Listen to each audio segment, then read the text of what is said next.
सभी को मेरा नमस्कार। आजकल एक मुद्दा है जो बड़ा प्रचलित हो रहा है कि क्या ईश्वर होता है या नहीं होता। ठीक है। देखा जाए तो सिंपल सा सवाल है, लेकिन इसका जवाब जो है बड़ा ही खतरनाक होता है। क्योंकि अगर कोई कह दे कि नहीं होता, गुस्सा मानने वाले को इतना आएगा कि इसको मार दूं मैं यही जान से। ठीक है। और कोई कह दे होता है, उसके बोल दिया जाए कि तू प्रूव कर दे, वो प्रूव नहीं कर पाएगा। यानी दोनों जो पहलू हैं बराबर बराबर से हैं। ठीक है। और कई लोग तो इसे अंधविश्वास बोल दिया करते हैं। सिंपल सी बात है भाई, सबका अलग अलग थिंकिंग है, वे ऑफ थिंकिंग अलग अलग होती है और सभी का हमें सम्मान भी करना चाहिए। ठीक है। सवाल ये नहीं है कि ईश्वर होता है या नहीं होता, सवाल ये है कि ईश्वर को मानने की आवश्यकता कैसे पड़ी। क्योंकि हम तो इंसान है भैया, समझे। मैं 100% लोगों की बात नहीं कर रहा हूं, मैं 90% लोगों की बात कर रहा हूं कि अगर उन्हें जरूरत होगी ना तभी वो ईश्वर की बात करते हैं। लोग अपनी आवश्यकता अनुसार ईश्वर बदल लिया करते हैं, आप सभी को तो पता ही है। ठीक है। तो मैं क्या ही बोलूं फिर। तो एक आजकल एथिस्ट एक वर्ड जो है बड़ा चल रहा है, यानी नास्तिक लोग अपने आप को बता देते हैं। वो उनकी अपनी सोच है और अच्छी बात है कि वो बाहरी आडंबर में नहीं पड़े हुए हैं, और आप जब उन्हें अंदर से देखोगे वो भी ईश्वर को मानते हैं बट दिखावा नहीं करते। ठीक है। मैं मेरी बात करूं, मैं ईश्वर को मानता हूं, मैं ईश्वर को नकारता नहीं हूं कि ईश्वर नहीं है। और यही सबको करना चाहिए। क्या अगर आप ईश्वर को नहीं मानते तो आप मत मानो, बट इस बात का दावा मत करो कि ईश्वर नहीं होता। और अगर आप ईश्वर को मानते हो तो आप ही मानो, इस बात का भी दावा मत करो कि ईश्वर होता है। समझे।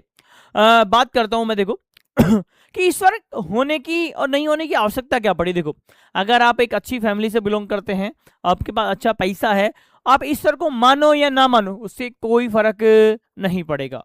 समझे मेरी बात। अगर आप डंके की चोट भी कह दोगे ना ईश्वर नहीं होता, तो आपका कोई विद्रोह करने वाला नहीं है। समझे मेरी बात को। सब उस बात को चुपचाप सह लेंगे। ठीक है। लेकिन अगर आप एक गरीब फैमिली से हो और आप कह दो भरे बाजार के अंदर कि ईश्वर नहीं होता, हो सकता है आपके जूते पड़ जाए। जबकि कहीं कानून नहीं है कि आपको ईश्वर को मानना ही पड़ेगा, नहीं, सबकी अपनी अपनी फ्रीडम है। और एक गरीब जब ईश्वर को मानता है ना, तो वो ईश्वर को नहीं मानता है, वो मानता है किसको, एक आस को। क्योंकि उसकी जो जिम्मेदारी है सरकार की है कि सरकार उसको अच्छी शिक्षा देगी, उसके साथ कभी अन्याय नहीं होगा, है ना, उसकी फसलों का असली दाम देगी और बहुत सारी चीजें। लेकिन जब उस व्यक्ति के साथ अन्याय होता है और वो सरकारी दफ्तर के चक्कर काटता है, और जब वहां से उसको कोई उपाय नहीं मिलता, कोई इलाज नहीं मिलता, कोई उत्तर नहीं मिलता, तब वो लास्ट में सब कुछ भगवान के भरोसे छोड़ दिया करता है। समझो मेरी बात को। यानी उसने अपने आप को एक क्या दिया है बेटा, सहारा दिया है, ईश्वर का सहारा। क्योंकि इस सिस्टम ने तो उसको कोई काम किया नहीं है, अब वो कहाँ जाए लास्ट में। अब उसके बाद दो ऑप्शन है, या तो पूरी तरह डिमोटिवेट हो जाए, टूट जाए, या फिर वो सब कुछ ईश्वर पे छोड़ के वापस से दूसरी शुरुआत करता है। तो उसके लिए ईश्वर का होना तो अच्छी बात हो गई ना यार। तब तुम्हें उसको क्यों बताना है कि ईश्वर नहीं होता। अगर तुम्हें बताना ही है तो तुम एक काम करो, उसका वो काम नहीं करवा दो जिससे वो परेशान है। वो अपने आप फालतू के आडंबर छोड़ देगा, लेकिन उसके काम नहीं हो रहे हैं, वो चक्कर पे चक्कर काट रहा, परेशान हो रहा है, तो वो तो जाएगा बालाजी को ढोकने कि बालाजी था 11 नारियल चढ़ा दूंगा मैं, जाएगा ना। तुम उसका काम करो, वो कभी नहीं जाएगा, आडंबर में जाएगा ही नहीं। आडंबर का कारण है सरकार, आडंबर का कारण है ये लोग, करप्टेड लोग जो उसको बाध्य करते हैं। समझो मेरी बात को कि मैं हूं और मेरा काम मैं ठीक से कर रहा हूं, मुझे लोग रोज धमकियां आ रही है और मुझे पता नहीं है कि मैं बाहर जाऊंगा, मैं जिंदा आऊंगा कि मौत से घिर के आऊंगा। और मेरी माँ जब घर से मेरे को भेजती है, मान लो दुआ करती है कि हे ईश्वर इसकी ध्यान रखना। ठीक है। यानी उसने मेरा जो ध्यान है ईश्वर के प्रति छोड़ दिया। अब कहीं ना कहीं उसके लिए तो ईश्वर का होना अच्छी बात हो गई ना यार, कि वो कम से कम संतुष्ट तो इस बात पे कि ईश्वर देखेगा। क्योंकि मेरा तो खतरा बना हुआ ही है। अब तुम कह दे तो वो भी मान ले कि ईश्वर नहीं है, तो उसकी तो परेशानी और बढ़ जाएगी। तो क्वेश्चन ये नहीं है कि ईश्वर होता है या नहीं होता, क्वेश्चन ये है कि ईश्वर, आपको बताना है कि ईश्वर नहीं होता है, तो आप बताओ, कोई बात नहीं, लेकिन एक पढ़े लिखे व्यक्ति को बताओ, एक ऐसे मजबूर व्यक्ति को मत बताओ जो पहले ही से ही मजबूर है। अगर तुम्हें उसके लिए वाकई में कुछ करना है ना, तो तुम उसका काम करो, उसको शिक्षा दो, उसको एजुकेशन दो, उसको एक प्लेटफॉर्म दो। समझे मेरी बात को? क्योंकि देखो, सरकार ईश्वर ईश्वर ईश्वर ईश्वर ईश्वर ईश्वर करते रही है। अरे काम ईश्वर आके नहीं करेगा, काम तुम्हें करना है। तुमने भी केवल और केवल ईश्वर का यूज लिया है किसमें? चोरी करने में। समझे? तो ईश्वर को तुम फालतू में तुमने एक धंधा बना लिया है। जैसे आपने देखा होगा शनिवार के दिन में जब वो मांगने वाले आते हैं, सुबह सुबह तो एक केटली लेके आ जाते हैं, और केटली के अंदर एक शनि महाराज की मूर्ति या तस्वीर रखी हुई होती है, उसमें तेल डाल कर देते हैं, वो जय शनि महाराज, जय शनि महाराज। ठीक है, तो वो उनका धंधा है वो। समझे मेरी बात? धंधा है वो, धंधा। क्योंकि ईश्वर इतना गरीब नहीं है कि उसको तुम्हारा दर दर आके तेल मांगना पड़ेगा। समझे मेरी बात को? अरे वो दाता है जिसने पूरा संसार दिया है तुम्हारे अनुसार, ठीक है, तो वो ऐसे घर पे मांगने बैठेगा क्या? हैं? तुम मंदिर में 10 रुपए 100 रुपए नहीं चढ़ाओगे तो उसको फर्क पड़ेगा क्या? तो वो तो दाता हुआ ना। एक व्यक्ति कह रहा था कि डेटा, कंप्यूटर डेटा से चलता है, और डेटा को तुम बोलो तो दाता बोलते हो। अब वो उसकी सोच थी, मेरी नहीं थी, है ना? मैं बता रहा हूं, लेकिन मैं बस यही कहना चाह रहा हूं क्या, कि हमारा सवाल ये नहीं है कि ईश्वर होता है या नहीं होता। हमारा सवाल ये है कि ईश्वर नहीं होता तो तुमने ईश्वर की जगह अपने आप को रखा क्या?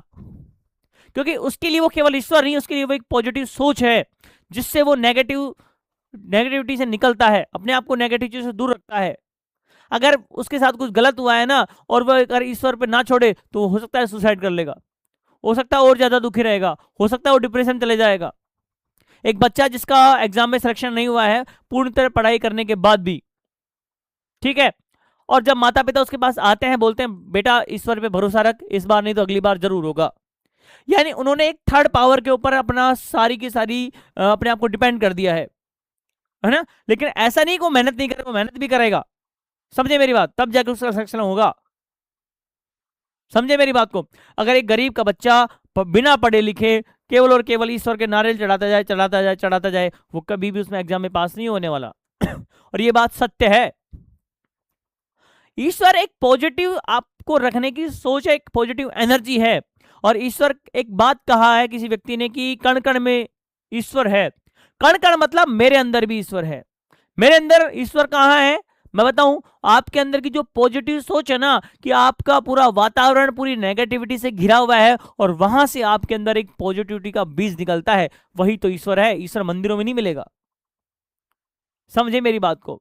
अब कोई व्यक्ति इतना डिमोटिवेट हो रखा है, इतना परेशान हो रखा है, तो वो भूल जाता है कि मेरे अंदर भी ईश्वर है, फिर वो बाहर खोजने जाता है। समझे? और वहां पे जाने के बाद वहां की वाइब्रेशंस, वहां की वाइब्स, वहां का जो एनवायरनमेंट देख के वो थोड़ा शांति फील करता है, तो उसके लिए तो ईश्वर का होना अच्छी बात हो गई। अरे ये सुनो, क्योंकि उसको परेशान भी तो तुमने ही किया है। अरे किया कि नहीं किया तुमने, अर्थात तुम्हारी सरकार ने। क्योंकि आज अब देखो, जैसे नीट का पेपर लीक हुआ, 21 बच्चों ने सुसाइड कर लिया। अब उनके घर वाले ने क्या इंसाफ मांगा कि धर्मेंद्र प्रधान इस्तीफा दो। सरकार कोई कदम उठा नहीं रही है। अब लास्ट में जब सरकार कोई कदम नहीं उठाएगी, तो पता है वो क्या बोलेंगे? पता है क्या बोलेंगे? कि ईश्वर एक दिन सबको देख लेगा। अन्यथा अगर उनके पास ये शब्द नहीं हो ना, तो हो सकता है वो उसका मर्डर करने पहुंच जाए, हो सकता है उसकी लड़ाई करने पहुंच जाए, हो सकता है इसमें वो कानून का उल्लंघन कर जाते। तो उनके लिए भी ईश्वर का होना अच्छी बात हो गई। हाँ, फिर कुछ लोग बात करते हैं कि आडंबर की कि लोग ईश्वर के नाम पे हजारों रुपए बर्बाद कर देते हैं, गांव में कुछ प्रोग्राम रखते हैं, घर पे कुछ प्रोग्राम रखते हैं, उसमें पता नहीं क्या क्या करते हैं। अरे उनके लिए आप उनके माइंडसेट से सोचो, तुम्हारा माइंडसेट अलग है। अरे तुम भी तो अपने बर्थडे पार्टीज मनाते हो ना, तुम भी तो एनिवर्सरीज मनाते हो ना, तुम भी तो गोल्डन जुबली मनाते हो ना। मनाते हो कि नहीं मनाते? उसमें हजारों लोग आते हैं कि नहीं आते? आते हैं ना। यानी तुम्हारे पास तो एक दूसरा रीजन मिल गया कि अपने आप के, अपने रिश्तेदारों, अपने लोगों से मिलने का। तुमने एक बर्थडे पार्टी ऑर्गेनाइज की, वहां पे तुम्हारे परिवार, तुम्हारे रिश्तेदार, तुम्हारे सब लोग आ गए वहां पे। गरीब के पास में इतनी नॉलेज नहीं है, उसको पता याद ही नहीं था कि मेरा बेटे का जन्म किस तारीख को हुआ था, उसको याद ही नहीं कि मेरी एनिवर्सरी कब की थी। हाँ, फिर मेरे माता पिता को याद नहीं कि उनकी एनिवर्सरी कब की थी। एक्चुअल बता रहा हूं मैं। तो क्या कर लोगे तुम? उनके पास कोई बहाना ही नहीं है अपने आप को एक दूसरे से मिलाने का। तब उन्होंने क्या किया? धर्म जागरण, इनका आविष्कार किया, जिससे वो लोग एक दूसरे से मिल लिया करते थे, एक दूसरे के समाचार प्राप्त हो जाया करते थे, एक दूसरे की बातें एक्सचेंज हो जाया करती थी। अब की तरफ फोन थोड़ी थे उस टाइम पे। हाँ, वहां पे तो फिक्स थी कि सवामणी होगी, पहले नोता चले जाया करता था, उस टाइम पे लोग इकट्ठा होते थे। हाँ, साथ मिलजुल के काम किया करते थे। तुम आजकल कैंपेन चलाते हो, ठीक है, वो लोग ऐसे कैंपेन चलाते थे, तो वो उनकी सोच है, वो उस टाइम के अनुसार उनके लिए ठीक था, तो तुम्हारे को कोई हक नहीं है उनके बारे में बोलने का भाई। अगर तुम ईश्वर को नहीं मानते, मत मानो। तुम चाहते हो सामने वाला भी नहीं माने, उसको बस ये मत गिनाओ, क्योंकि तुम उसको क्या बना रहे हो, उसका उसके पास ना एक अच्छी सुविधाएं हैं, ना उसके पास अच्छा काम है, और तुम उसके एक होप, जो पॉजिटिव होप है, वो भी छीन ले रहे हो, क्यों उकसा रहे हो ना तुम ये बोल के।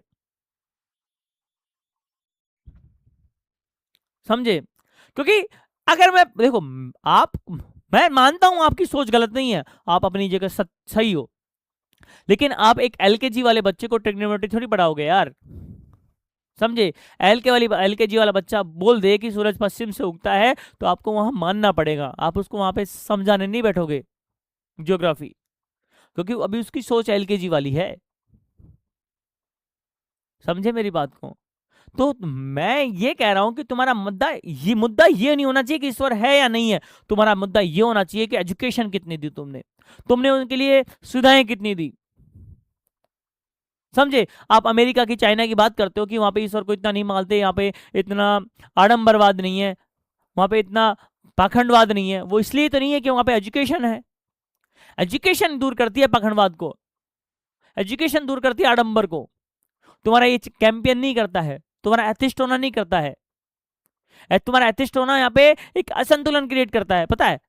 असंतुलन। तुम किसी की भावनाओं को ठेस पहुंचा रहे हो, तुम किसी पॉजिटिव एनर्जी सोच छीन ले रहे हो। समझे? इसलिए इस मुद्दे को बदल दो कि ईश्वर होता है या नहीं होता। ईश्वर होता भी है और ईश्वर नहीं भी होता है। सबका अपना अपना पॉइंट ऑफ व्यू है, सबका अपना अपना व्यू है, सबना अपनी अपनी थिंकिंग है। ओके? जय हिंद, जय भारत।